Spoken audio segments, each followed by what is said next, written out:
Okay, so with any meeting etiquette and decorum, we're just here to commit to learning and avoiding speculation. We just kindly ask that you please remember the importance of the rights and the dignity of others. And we ask that you critique ideas and not people. Use thoughtful language so that this can be a comfortable and respectful session for all participants. Again, we want to hear from you guys. We want to learn what your values are. So with public engagement, the project team will conduct a public engagement through online and in-person means to learn stakeholder concerns and values and to discuss findings after engineering investigation.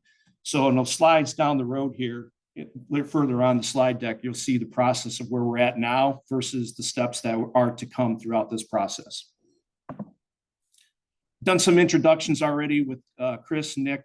Jasmine is our communication specialist. She's joining us via online. She is stuck in traffic, unfortunately, but hopefully she gets here soon. There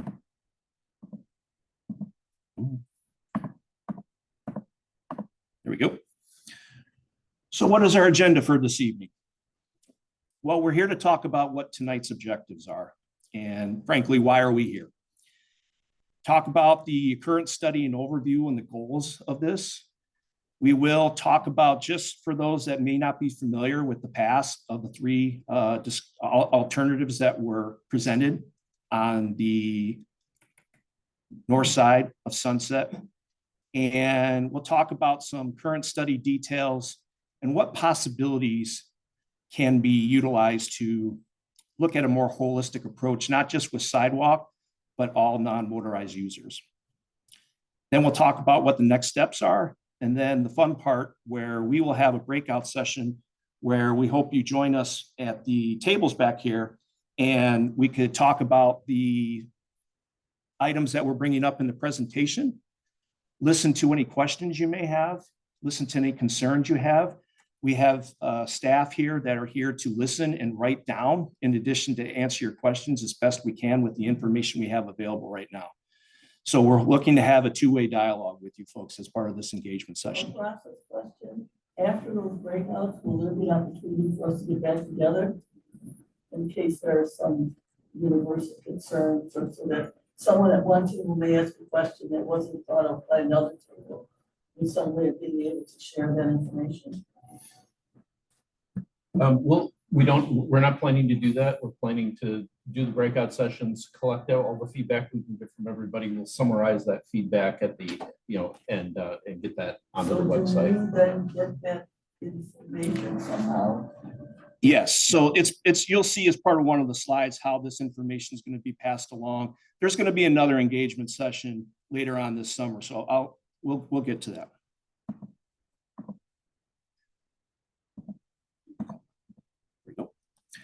So what are tonight's objectives? Well, we're here to inform you of the situation why we're here this evening and the task at hand. We're here to ask you questions so that we have a better understanding of what your values are. And what I like to say as a project manager is, you live there, I don't live there. You know these things intimately well. So if you bring something up to our attention, we like that because it may not be evident to us without further investigation. So by all means, when we're having our breakout sessions, let us know some things that are value, not just to yourself, but that it could be of value to us as we do this analysis portion for the study. And then we just want to hear it and gather your input.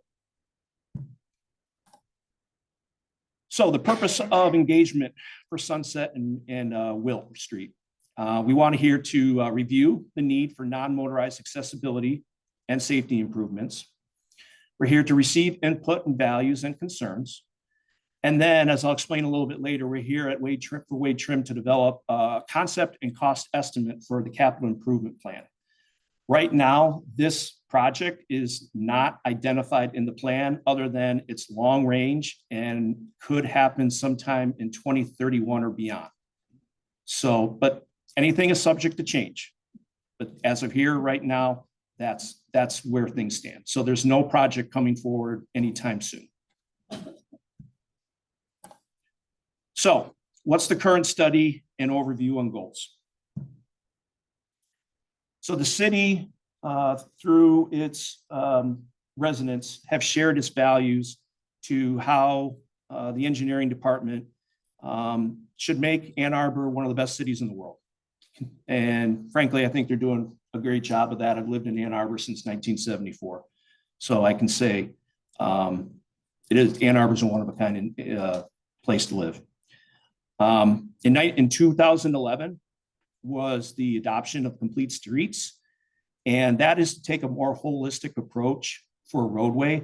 So it's less car centric and more balanced for all other users. In 2015, the city adopted Vision Zero with the goal of reducing fatalities and serious injuries along public roadways of any kind, preferably to zero, but definitely to reduce them. In 2020, the city council adopted a carbon neutrality plan, where the goal is to, frankly, just balance off anything they can with the transportation needs to offset the carbon emissions that go into the atmosphere. 2020 was when the new sidewalk millage was approved. And that is a pot of money that is collected through your property taxes that goes into a special fund.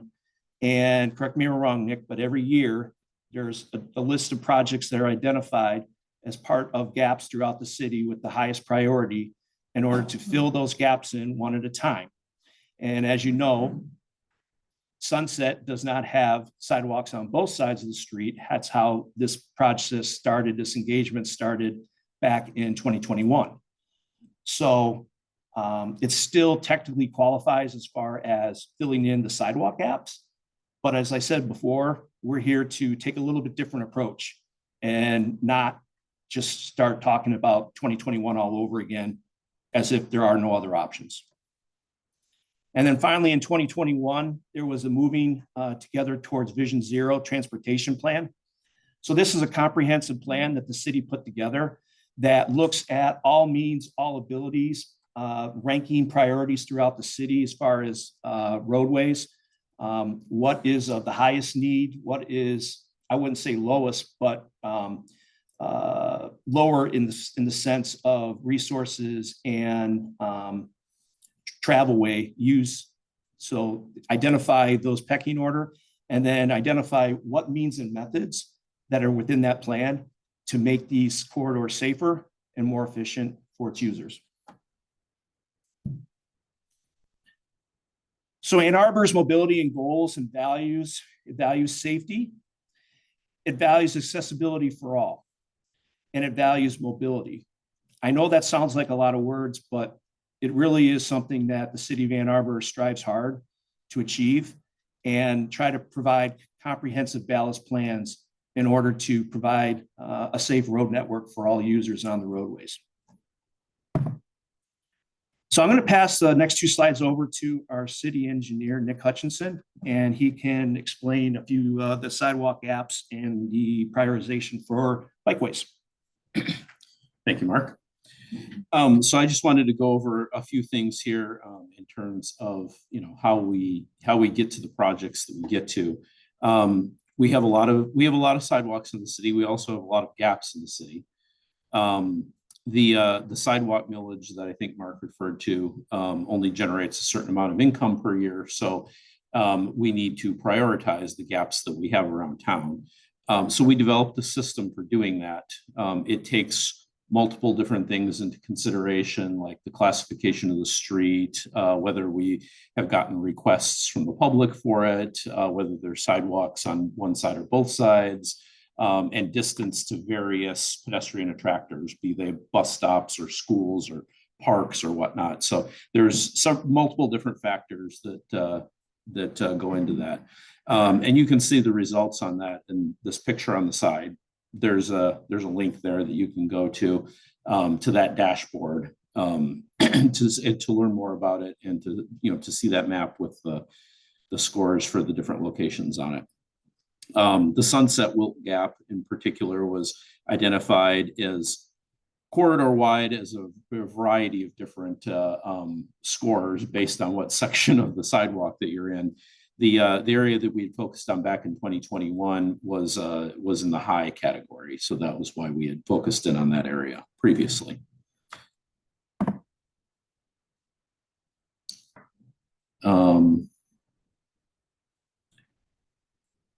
Didn't know the slide was there. I'll see what I can do with it.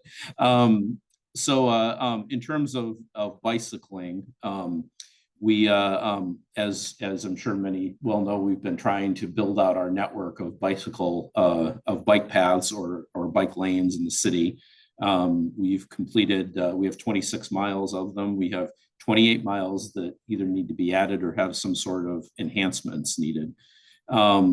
Sunset is identified as what we call an all ages and abilities local street.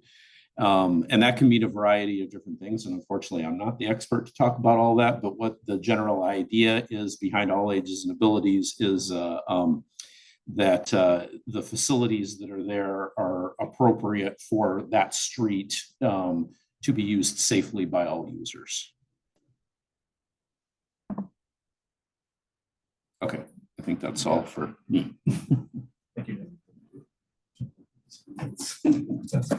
All right, so I get to talk about the past project because I remember it quite well, as I'm sure many of you do as well. He volunteered to do it, so I said, okay. I did volunteer. Sure. So back in 2021, we had public engagement on sidewalk gaps for Newport as well as for Sunset. On Sunset, it was between Newport to Brooks. And we looked at different alignments for the sidewalk where we would fit in different retaining walls and also different crosswalks at different locations. We had come up with 3 different concepts. Option 1 was a sidewalk that was placed kind of right on the right-of-way line, and it just kind of followed right along the right-of-way line. And we kind of showed what the impacts were going to be, how many trees would be removed because of that, and maybe a retaining wall that would be needed because of the grading impacts. Option 2 was trying to be a little bit more sensitive to that and meandered around some of the trees if we could, but it went beyond the right of way onto people's property. We'd have to get some permanent easements, but it tried to accomplish a reduction of impacts to those trees, but it was more of a burden on some of the property owners. Option 3 was trying to pull that sidewalk closer to the curb line of the existing road, but you can't really, you're not supposed to have a sidewalk right on the back of curb because it just doesn't meet current standard. So you have to provide a little bit of buffer from the back of the curb. So we had a 3-foot buffer from the existing curb and then the sidewalk. Well, that still has a lot of impacts on trees and grading on the property. And so we engaged the public, the residents, a lot of you residents here, and had a lot of input and feedback from you. And this chart kind of demonstrates some of that feedback that was received. So like the first most important choice that we heard was please preserve the trees and vegetation landscaping along Sunset. And, you know, and then we looked at like the buffer zone and the retaining walls and the temporary grading easements, maintaining on-street parking, because we started hearing like, are there options that you could maybe narrow the road or maybe not put it back behind the existing curb and impact the trees? We understand some of the benefits of the sidewalk, but it just seems to outweigh the impacts on the properties and the trees. So we had asked a question about what if we took away some of the on-street parking, and received some feedback that it was actually looked like there's some flexibility there with some of the residents that maybe we could reduce that road with. But coming out of that engagement, what we heard was Newport we can move forward with, but Sunset we need to pause. And so we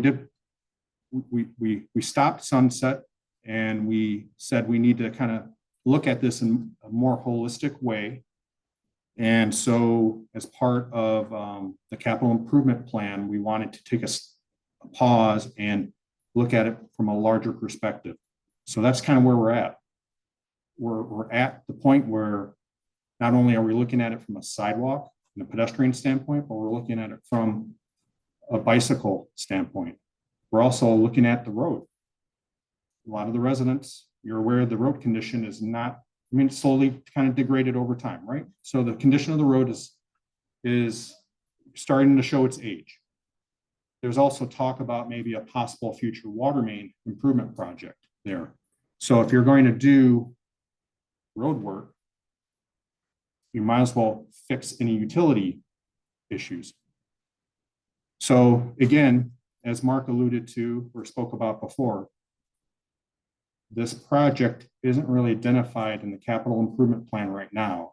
It is in a category, the sidewalk, the non-motorized, the resurfacing project, the utility work is all classified in beyond 2020, beyond 2031. So the capital improvement plan is basically a 5-year lookout. Anything that's beyond 5 years is called beyond 2031. And so that's where it resides right now. But this is where we need to start looking at what are the options to reimagine this Sunset and Wildt. This is also the time for us to start, as we imagine what this could look like, we need to start identifying the costs. And that's why we have to go through this process to try to identify what this vision would be, what the costs would be, and where funding would come from.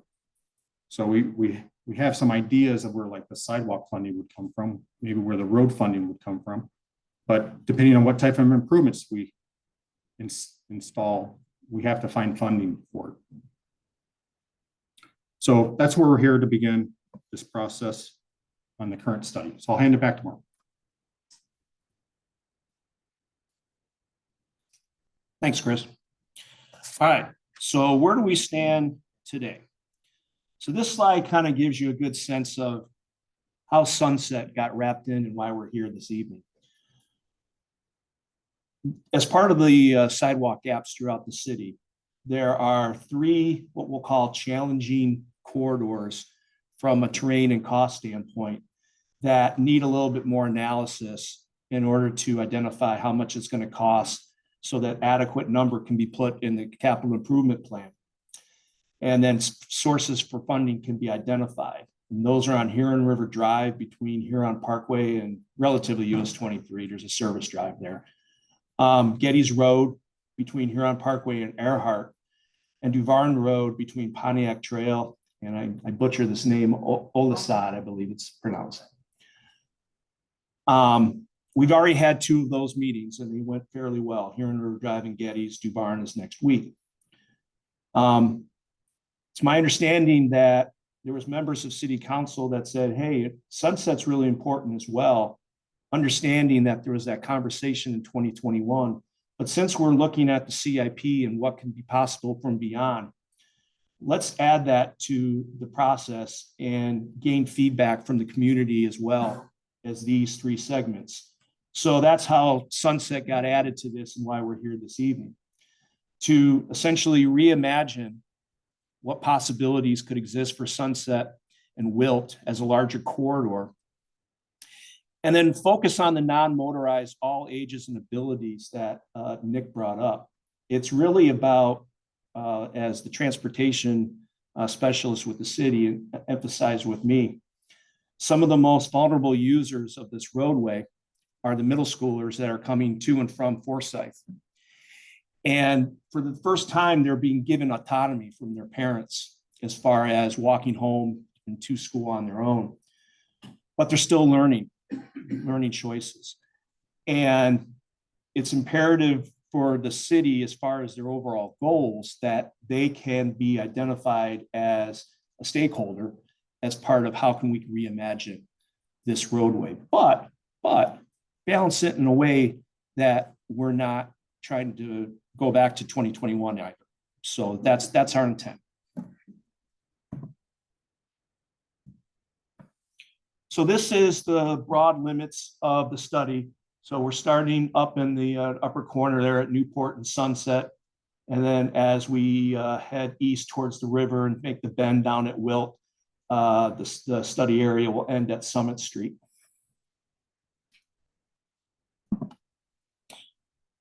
So what are our options? How can we, I keep using the word reimagine. And that's where together we can start having a dialogue as far as what the possibilities may be. And I like to say that no suggestion is a bad suggestion, because right now we're here to listen. So as far as sidewalk design alternatives, some are better than others. There's always a cost associated with some of these as well, depending upon what the choices are made. So one of them could be, is again, understandably not a big favor of it, place sidewalk meandering behind the existing curb to impact the trees and the vegetation.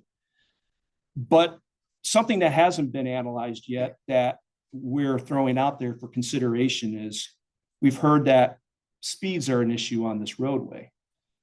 So instead of trying to set artificial speed limits, how can the road be reimagined to get people to respect the speed?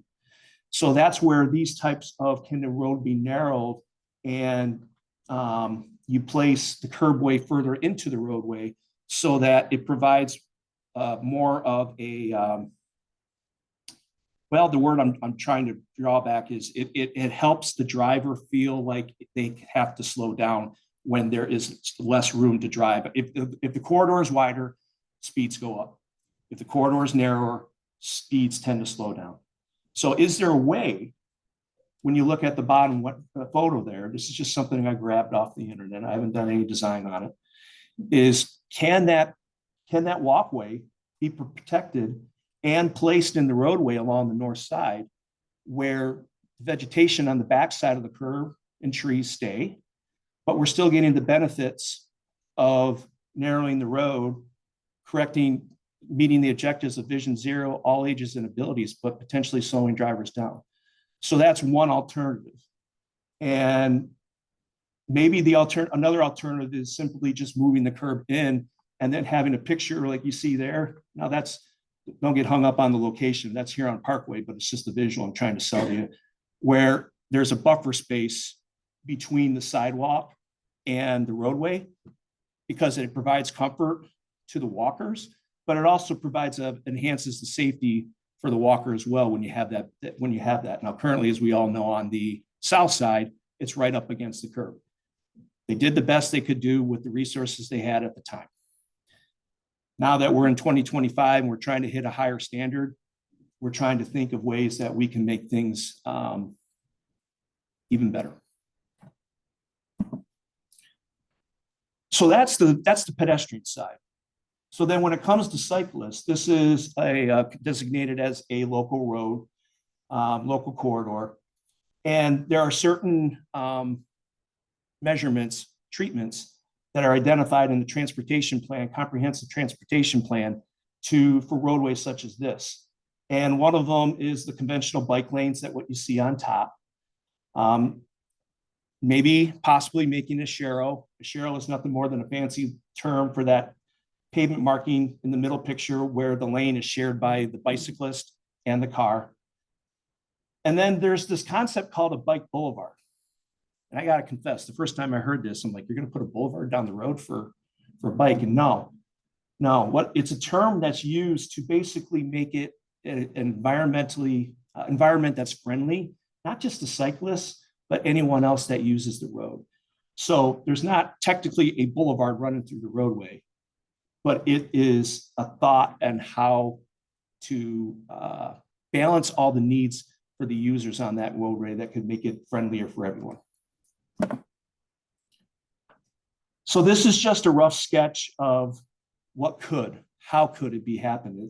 It's meant to help stimulate your thoughts when we go to the engagement session and back, as far as, have you thought about this? What about this? Is this possible? That's what we're here to try to answer. We may not have the answers tonight, but we're going to write these things down and go back and think about what we heard, And how can we develop a potential plan to be placed in the CIP in the future with the budget associated with it? And we heard you guys loud and clear from 2021. You want to protect those existing trees and vegetation on the north side of the roadway. So that's intentional. That's why I put that in there. So, you know, the roadway itself is 30 foot wide from face of curb to face of curb. So there are limits to what can be balanced, but there are potential solutions should the majority of people gravitate to an idea and explore. And when we come back at another session and say, this is what we found, and people start warming up and like, yeah, that's not a bad idea, potentially. So what possible impacts are there to consider? Well, definitely the one we all know, the elephant in the room, tree and landscaping removal. There's been talk about on-street parking removal. As I said, there's only 30 feet from face of curb to face of curb. And if we were to put some types of amenities that are towards the non-motorized, there comes a point where maybe something has to give. And maybe parking is that one. But we're not here to tell you what is your value. We're here to listen to you and say, no, we like our parking. So that's part of this process. We want to learn. And then what else? What else do you think we should think about and consider? So that's what we want to hear from you guys from. So what are our next steps? All right, so here's a project timeline. We're in that yellow square all the way over on to your left, the engagement session. And we're here to, what are your values? What are your concerns? Once we're done with this session this evening, my team is going to go back to the drawing board, gather all the thoughts, review the suggestions, and then start coming up with ideas of how we can propose a plan together. So that think of it like a conceptual plan. So when we come back, invite you folks in August, September to report our findings, you can let us know how we did. And, you know, maybe we hit it out of the ballpark, maybe we need to modify it. But the point is that we're here to listen, we're here to engage and find out how we can put something in the capital improvement plan. So the goal is to put that in the document by October in 2025. But again, is reiterate that this project does not have any funding sources, does not have a year. And there would likely be multiple avenues that city staff would have to investigate in order, because the sidewalk millage by itself probably won't cover this. But it's also been mentioned, this is probably going to be part of a larger scope project too. So street resurfacing, potential utilities. So that could be all inclusive in the funding categories. I would like to encourage anyone at home to that's listening via Zoom to put your comments down there. They are being recorded and they will be incorporated into any comments that are for participants that are here this evening. Go ahead, Nick.